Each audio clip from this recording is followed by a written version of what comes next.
Hum, hum. Real de Madrid. Real de Madrid. Si on parle, on va dire que c'est parce qu'on est des footix du Barça.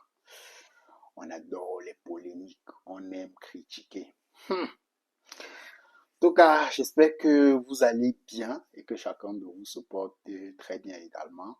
Le Real de Madrid gagne aujourd'hui son match d'ouverture de la Champions League sur un score de 2-1 au Santiago Bernabéu face à l'Olympique de Marseille. Une rencontre au cours de laquelle il y a beaucoup, mais alors beaucoup de choses à dire. Beaucoup, mais alors beaucoup de choses à dire.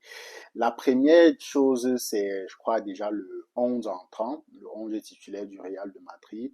Xabi Alonso qui est venu quand même avec une composition assez particulière quand même, avec quelques surprises, notamment déjà la première, c'est forcément Vinicius qui démarre sur le banc et Rodrigo qui démarre dans le 11 entrant. C'est vrai, c'est une surprise et d'un autre côté, ça n'en est pas réellement une surprise en ce sens où il s'agit quand même de Vinicius qui était à quelques pas seulement de gagner le ballon d'or la saison passée et qui malheureusement, ça ne s'est pas fait et depuis cette déroute du ballon d'or là, n'a plus jamais retrouvé son niveau d'antan, bien que nous ayons promis de faire 10 fois plus. Donc, lorsqu'on sait que c'est ce Vinicius-là qui, il y a de cela un an seulement, était à quelques pas de gagner le ballon d'or, ça peut être une surprise de ne pas le voir démarrer. Mais d'un autre côté, lorsqu'on voit un peu ses prestations en ce début de saison, et je l'évoquais même déjà dans la vidéo que j'ai faite en journée pour donner mes pronostics, lorsqu'on voit ces différentes prestations-là, ce n'est pas réellement une surprise de le voir débuter sur le banc et que ce soit plutôt Rodrigo qui démarre. Bien que Rodrigo, même lui aussi, n'a pas beaucoup joué en ces débuts de saison. Donc ça se voit que Xabi Alonso, certainement, il cherche encore entre les deux parce que Rodrigo a été, depuis même le début du mercato, annoncé sur le départ. Finalement, Xabi a fait une sortie pour dire qu'il comptait sur lui et tout ça. Ça se voit qu'il cherche encore entre les deux. C'est lui qui va davantage le convaincre et certainement finir par s'imposer comme titulaire entre les deux. Sinon, c'est Vinicius, comme je l'ai dit, c'est Rodrigo, autant pour moi, comme je l'ai dit, qui démarre, c'est, je crois, la principale surprise dans le rond titulaire. D'un autre côté aussi, c'est Mastantuono, qui progressivement est en train de passer devant dans la hiérarchie devant Brahim Diaz, c'est lui qui démarre aujourd'hui. Et il fait plutôt une rencontre correcte. Il fait plutôt une rencontre correcte. Rodrigo, lui qui a aussi démarré, je crois, fait une rencontre aussi plutôt correcte. Mais le match démarre même pas 5 minutes de jeu, même pas 3 minutes de jeu, je pense. Trent Alexander-Arnold se blesse et une blessure musculaire. Donc, qui dit musculaire dit certainement, forcément, au moins 3 semaines où il sera indisponible. Et le cas Trent Alexander-Arnold, je crois que ça commence un tout petit peu à inquiéter quand même. Ça devrait commencer à inquiéter. Est-ce qu'il va finir par ces Anglais-là qui sont sortis du championnat d'Angleterre, de la Premier League, qui sont arrivés en Liga avec beaucoup de promesses et finalement beaucoup de promesses et beaucoup d'attentes et finalement n'ont jamais pu s'imposer. Je pense qu'il faut commencer à suivre son cas de près. Même pas 5 minutes de jeu, il se blesse et il est remplacé par Carvajal. Carvajal, lorsqu'on dit Carvajal, euh, Carvajal, il s'est pris pour qui? Pour Zinedine Zidane, finale Coupe du Monde 2006 ou bien? Parce que je n'ai pas compris. Euh, Carvajal, c'est la malice. C'est à ça qu'il nous a habitués, un peu la malice à la Sergio Ramos. Ces petites fautes-là qui font mal à l'adversaire, mais que l'arbitre ne siffle jamais. C'est à ça que Carvajal nous a habitués. Mais aujourd'hui, c'était flagrant. Bim, coup de tête. Un relique. Ouais, pour son expérience quand même, pour tout le bagage accumulé, C'est assez surprenant quand même venant de Carvajal. Parce que comme je l'ai dit, c'est un joueur qui est toujours un peu dans la malice. Donc il va toujours commettre ces petites fautes-là qui déstabilisent l'adversaire, mais que l'arbitre soit ne va pas voir et les fautes qu'on ne peut pas appeler l'arbitre à la VAR et tout ça. Ça a été quand même surprenant de voir qu'ils mettent ce coup de tête-là à Rulli aujourd'hui. Pardon. Ah, Carvajal. Il laisse le Real à 10. Malheureusement, l'OM ne capitalise pas dessus. C'est un peu ça, en tant que supporter de Barcelone, je crois que c'est ça ma plus grosse déception. Je me serais attendu à ce qu'après sa sortie, l'OM décroche au moins un match nul au Bernabeu et décroche son premier point. Ça aurait été plutôt correct, en tout cas au regard de l'ensemble de la rencontre, parce que sincèrement, je ne m'y attendais pas. La prestation que l'OM sort aujourd'hui, je ne m'y attendais pas vraiment. Déjà, j'en parlais dans la vidéo pronostic que j'ai fait en journée. Je ne m'attendais pas à ce que l'OM puisse sortir une telle prestation au Santiago Bernabéu. Dans les sorties de balles, ils n'ont jamais eu froid aux yeux. Ils ont regardé le Real de Madrid en face, des petits triangles au milieu du terrain, du jeu en profondeur, Aubameyang qui n'a cessé d'harceler la paix défensive tout au long de la rencontre. J'ai été agréablement, mais alors vraiment agréablement surpris parce que je me serais attendu à ce que l'Olympique de Marseille prenne un peu l'eau au Santiago Bernabéu. Non, ça n'a pas été le cas et même je crois à la fin de la première mi-temps, c'est l'Olympique de Marseille qui a la possession devant le Real de Madrid. C'était quand même assez surprenant et assez agréable à regarder. Et lorsqu'on parle de la prestation de l'OM, forcément, un homme qui sort une très très bonne performance aujourd'hui, Geoffrey Kondogbia. Malheureusement, il y a des joueurs qui, malgré leur niveau, n'atteindront pas un certain niveau dans le foot. Je ne sais pas comment ça se fait. Quand tu vois la prestation de Kondogbia aujourd'hui, qui à lui seul aura traumatisé le...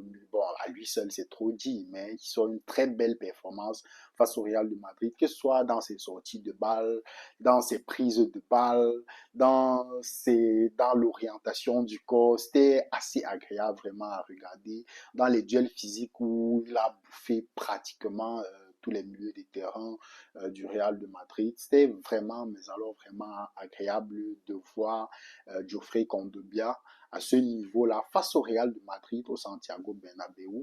Donc globalement, l'OM fait une prestation qui me surprend personnellement parce que comme je l'ai dit, je ne m'attendais pas à ce niveau. Pour moi, je m'attendais à ce que au Bernabéu, il pouvait peut-être de temps en temps avoir un ou deux contre qu'il pouvait exploiter, mais non, c'est l'OM qui a pris le jeu à son compte, qui a fait même la possession de balle, qui sortait le ballon en triangle face au Real de Madrid. Et ce qui montrait quelque part que Xabi aussi a encore beaucoup de travail. C'est vrai, il commence à imposer sa patte dans cette équipe-là, mais il y a encore beaucoup, mais alors beaucoup de choses à faire pour que ce Real de Madrid-là trouve un certain niveau. Et à un moment donné, j'ai trouvé le Real un peu qui jouait un peu de manière un peu trop de contracté parce que c'est justement dans cette dynamique-là que je me dis qu'ils sont venus. Ils ne se voyaient pas l'OM les mettre en mal au Santiago Bernabéu, raison pour laquelle ils étaient encore un peu trop décontractés sur le but, par exemple, que le Real de Madrid prend, le but de Weah, où un Oysen à la sortie de balle joue assez décontracté, Ada aussi qui n'est pas très concentré et qui malheureusement perd ce ballon-là, contre-attaque et but de Weah qui fixe très bien Thibaut Courtois et marque ce but-là. À ce moment dans le jeu, je me dis, hey, ces gens, ils peuvent nous proposer quelque chose d'intéressant. Bon, sauf que même pas 5 minutes plus tard, le Real recommence à prendre le niveau et Rodrigo provoque justement ce penalty-là qui est converti par Kylian Mbappé. Et les deux se neutralisent jusqu'à la mi-temps globalement. Donc, première mi-temps, pas grand chose à dire à part ce que j'ai évoqué. Et lors de la deuxième mi-temps, Cavaral prend ce carton rouge et je m'attendais réellement à ce que l'OM donne tous les moyens qu'il fallait pour aller chercher la victoire au Santiago Bernabéu. Malheureusement, hélas, ça ne s'est pas fait, ça ne s'est pas fait. Et vient le moment où l'instant polémique, parce que Euh, Ça recommence un peu bizarrement. Je sais pas si c'est quand on va en parler, voilà, ce sera que peut-être en polémique. Non, l'objectif quand on fait un débrief, c'est pas nécessairement de parler d'arbitrage. C'est plus intéressant qu'on parle du jeu, qu'on parle du jeu des deux équipes. Si à un moment donné on commence à parler de l'arbitrage, ça veut dire que à un moment donné l'arbitre a forcément été trop présent. Globalement, jusqu'à cette période-là, je trouve qu'il prend plutôt de très bonnes décisions. C'est-à-dire que soit le penalty en première mi-temps sur Rodrigo, il est clairement touché par Kondogbia dans la surface de réparation. Donc, pas grande chose à dire là-dessus. Le carton rouge de Carvajal, on l'appelle à la barre, il regarde, je pense que ça mérite clairement le carton rouge.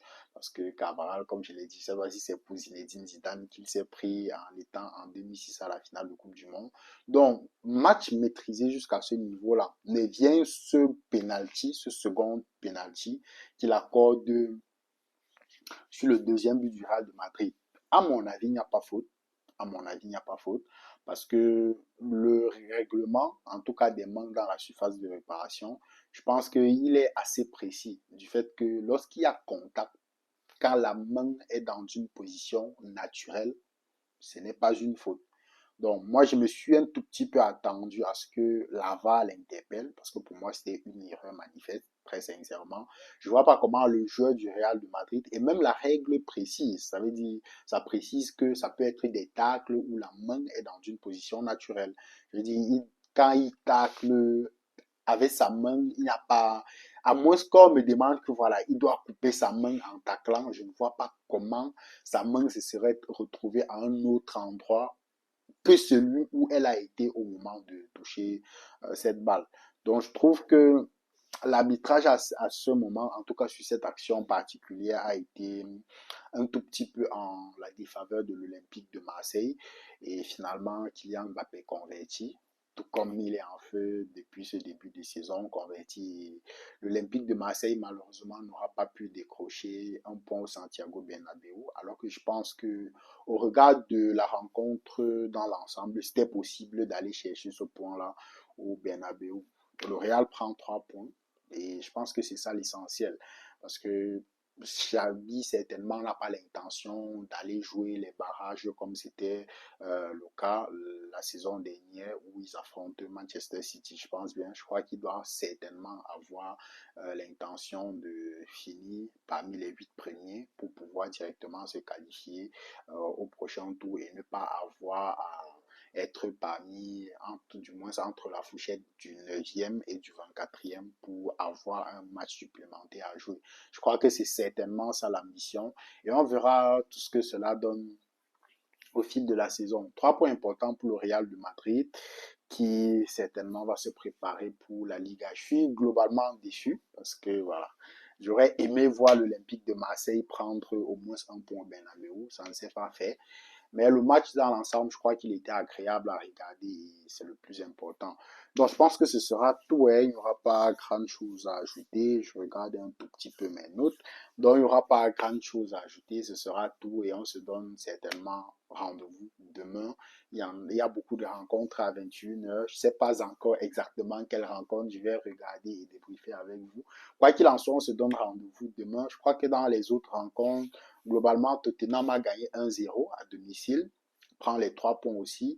L'une des rencontres que j'ai guetté un peu de temps en temps, qui était assez bouillante quand même, c'était Juventus Dortmund. Je crois que c'est fini sur un score de 4 buts partout, si je ne me trompe pas. La Champions League démarre et déjà de très gros matchs, c'est assez agréable à regarder. On poursuit demain. Prenez soin de vous et peace.